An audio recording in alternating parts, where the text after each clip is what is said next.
This channel does not promote any violent, harmful, or illegal activities. All content provided by this channel is meant for an educational purpose only. চাকরিহারা তারা আবারও বারবার তাদের দাবিতে পথে নেমেছেন। আজ করুণাময়ী থেকে চাকরিহারা শিক্ষাকর্মীদের এসএসসি ভবন অভিযান, তিনটি দাবিকে সামনে রেখে তারা পথে নেমেছেন।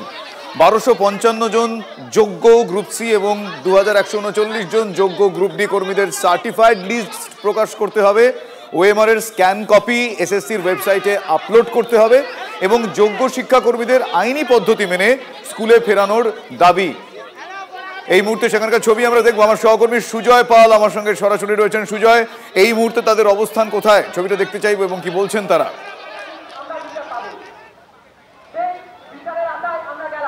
একেবারে Subhajit, group C group D মিলিয়ে প্রায় 3394 জন শিক্ষাকর্মী তারা এই মুহূর্তে এসএসসি ভবনের সামনে দেখতে পাচ্ছ তারা রয়েছেন এবং পুলিশ দেখতে পাচ্ছ যে বিধাননগর পুলিশের যে ডিসি পদ্মমর্যাদা 2 অফিসার তারা এই মুহূর্তে এসএসসি ভবনের সামনে গার্ড দিয়ে রয়েছে যাতে কোনোভাবে যারা শিক্ষাকর্মী তারা যাতে প্রবেশ করতে না পারে। আমার সহকর্মী অমিতকে বলবো ডান দিকের ছবিটা দেখানোর জন্য।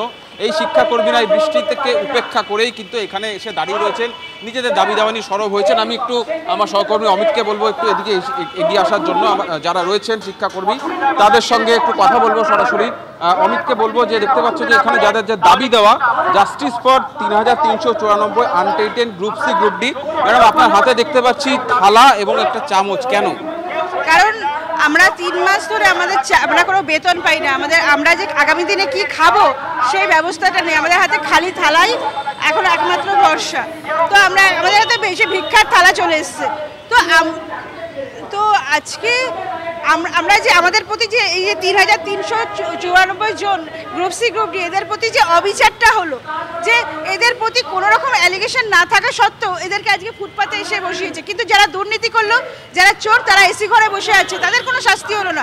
কিন্তু এই যোগ্য এই গ্রুপ সি কর্মচারীদের, গ্রুপ সি এবং গ্রুপ ডি এদের বিচার চাই।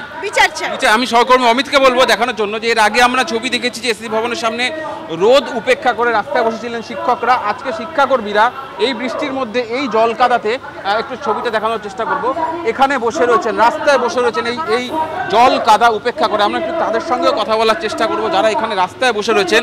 কি পরিস্থিতি হলো যে এই জল কাদায় রাস্তায় বসে থাকতে হচ্ছে? আজ আপনাদের চাকরি চলে যাওয়ার জন্য, সেই জন্য আজ যোগ্যতার লিস্টের জন্য আমরা আজ রাস্তায় বসে আছি। একেবারে আরো একজন রয়েছেন, তার সাথে কথা বলবো। আজকে আপনারা আগে থেকেই জানিয়েছিলেন আজকে এই কর্মসূচি রয়েছে, মূল দাবিগুলো যদি আরেকবার বলেন।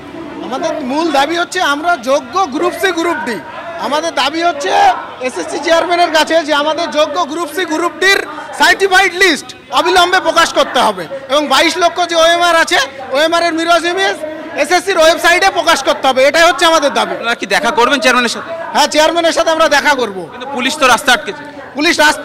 আমাদের 4টের সময় দিয়েছে। 4টের সময় আমরা যাব, চেয়ারম্যানের সাথে কথা বলবো। আমরা হচ্ছে 3 মাস ধরে স্কুলে যেতে পারছি না। যদি দাবি দেওয়া আজকেও না মেটানো হয় বা কথা না শোনা হয় তাহলে কি করবে? আমরা এখানে অবস্থান বিক্ষোভ করব। যতক্ষণ না আমাদের দাবি মানা হবে ততক্ষণ আমরা এখান থেকে উঠবো না। আমরা এই রাস্তার ওপরে বসে থাকবো। তার কারণ আমরা যোগ্য গ্রুপ সি গ্রুপ ডি 3 মাস ধরে বেতন পাইনি। আপনি ভাবুন তো আমাদের ব্যাপারগুলো, আমাদের সংসার আছে, ফ্যামিলি আছে, বৃদ্ধ বাবা মা আছে, বাচ্চা আছে, তাদের অবস্থাটা ভাবুন। প্রত্যেকটা ঘরে যদি উকি মারা যায় দেখা যাবে শুধুই হাহাকার, কোনো রকম আমাদের বেতন দেওয়া হয়নি। সরকার ভাতা হিসাবে একটা ভাতা ঘোষণা করেছিল, আজ থেকে 2 মাস আগে, কিন্তু 2 মাস পরে সেই ভাতা কোর্টের অর্ডারে আটকে গেছে। তাহলে ভাতা যদি সরকার দিতেই চাইতো তাহলে 2 মাসের মধ্যে কেন আমাদেরকে ভাতা দিল না?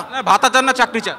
আমরা অবশ্যই চাকরি চাই, ভাতা আমরা চাই না। আমরা যোগ্য গ্রুপ সি গ্রুপ ডি আমরা অবিলম্বে আমাদের চাকরি ফেরত চাই এবং আমরা অবিলম্বে আমাদের স্কুলে ফিরে যেতে চাই। একেবারে স্কুলে ফেরত যেতে। আমি আরও একবার পুলিশের ছবিটা দেখাতে বলবো আমার সহকর্মী অমিতকে। শুভজিৎ, তুমি দেখতে পাবে যে এর আগে যখন শিক্ষকদের এই আন্দোলন ছিল সেখানেও যে পুলিশ কর্মীরা ছিলেন, যে সংখ্যক পুলিশ কর্মীরা ছিলেন, আজকেও যথেষ্ট সংখ্যক পুলিশ কর্মী রয়েছেন যাতে কোনোভাবে কেউ বিকেল 4টের আগে প্রবেশ করতে না পারে। একদমই সেই ছবি আমরা দেখছি। বৃষ্টি মাথায় নিয়ে তারা যেরকম রয়েছেন এবং তারা বলছেন আজকে তাদের কোনো রকম আশ্বাস বার্তা না পেলে তারা সেখানেই অবস্থানে বসবেন। আপাতত তোমায় ধন্যবাদ জানাই সুজয়।